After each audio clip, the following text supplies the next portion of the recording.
Hello viewers, আসসালামু আলাইকুম। খুব কম সময়ে বানানো যায় এমন একটি ডেজার্ট নিয়ে আপনাদের সামনে আজকে হাজির হয়েছি। আর সেটি হচ্ছে চিড়ার কাস্টার্ড।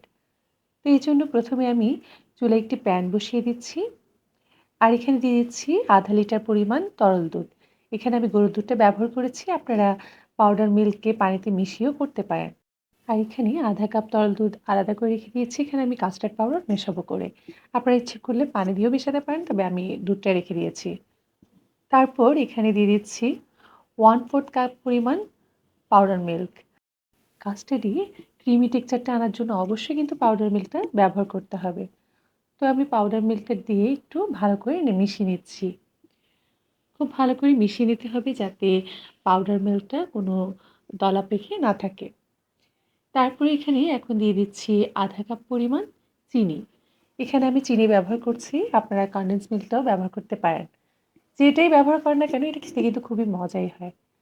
চিনিটা দেওয়ার পর আবার একটু ভালো করে মিশিয়ে নিচ্ছি আর এই পর্যায়ে দিয়ে দিচ্ছি 1/4 চা চামচ পরিমাণ লবণ। কারণ এটা চিয়া কাস্টার্ড, এখানে অবশ্যই লবণটা দিতে হবে।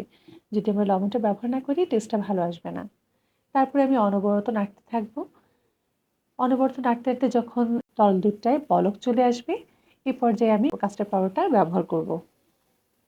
তো দেখতে পাচ্ছেন দুধে কিন্তু বলকটা এসে গিয়েছে। তো আমি এখানে আঁচটা একটু কমিয়ে দিচ্ছি আর এখন এখানে আমি কাস্টার্ড পাউডারটা মিশিয়ে নেব। আর এখানে আমি স্বপ্ন ব্র্যান্ডের কাস্টার্ড পাউডারটা ব্যবহার করছি। আপনারা ব্যবহার করে দেখবেন, এই কাস্টার্ড পাউডারটা কিন্তু অনেক ভালো। আমি এটাই ব্যবহার করি।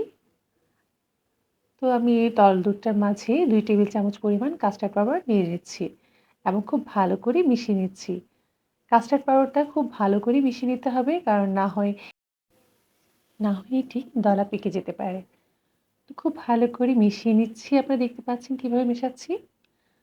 খুব ভালো করে মিশিয়ে নেওয়ার পর এবার অল্প, অল্প করে আমি দুধের মিশ্রণে একটু ঢেলে দেবো আর সাথে, সাথে নাড়বো।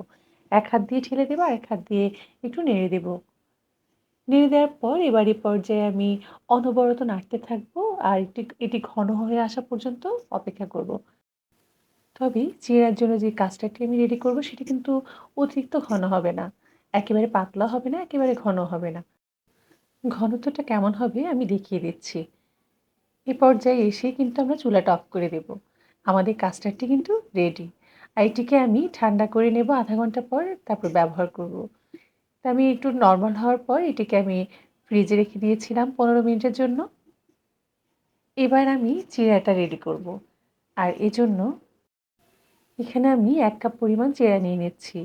আর চিড়াটিকে খুব ভালো করে ধুয়ে নিচ্ছি। কারণ চিড়াতে কিন্তু অনেক প্রকার ময়লা থাকে।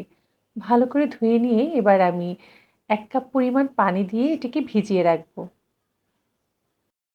এখন আমি কাস্টার্ডে দেওয়ার জন্য কয়েকটি জিনিস নিয়ে নিচ্ছি আর সেটা হচ্ছে কলা।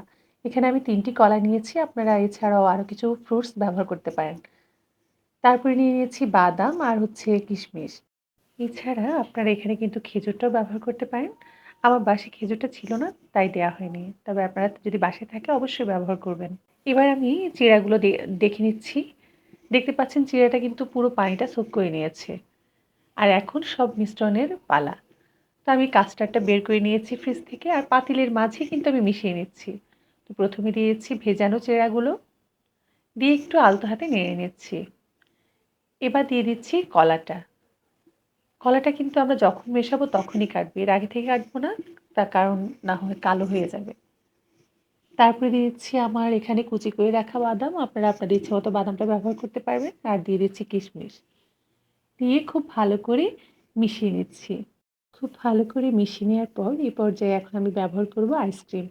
এখানে আমি একটি কাপ আইসক্রিম ব্যবহার করছি আর এটি ভ্যানিলা ফ্লেভারেরই। আমার কাস্টার্ড পাউডারটাও কিন্তু ভ্যানিলা ফ্লেভারেরই ছিল। তো আইসক্রিমটা দিয়ে খুব ভালো করে মিশিয়ে নিচ্ছি। এবার এটি সার্ভ করার পালা। আমি কয়েকটি গ্লাসে এটি সার্ভ করছি। আপনারা বাটিতেও দিতে পারেন বা আপনাদের মন মতো যেকোনো কিছুতেই আপনি এটি সার্ভ করতে পারেন। তো আমি ৩ টি গ্লাসে কাস্টার্ডটা ঢেলে নিয়েছি। এবার উপর থেকে একটু বাদাম কুচি দিয়ে সাজিয়ে দিচ্ছি। আর তারপর সাথে কিছু চেরি ফলকে কুচি করে দিয়ে দিচ্ছি। তো এভাবেই কিন্তু হয়ে গেল অনেক মজার এবং অনেক লোভনীয় চিড়ার কাস্টার্ড।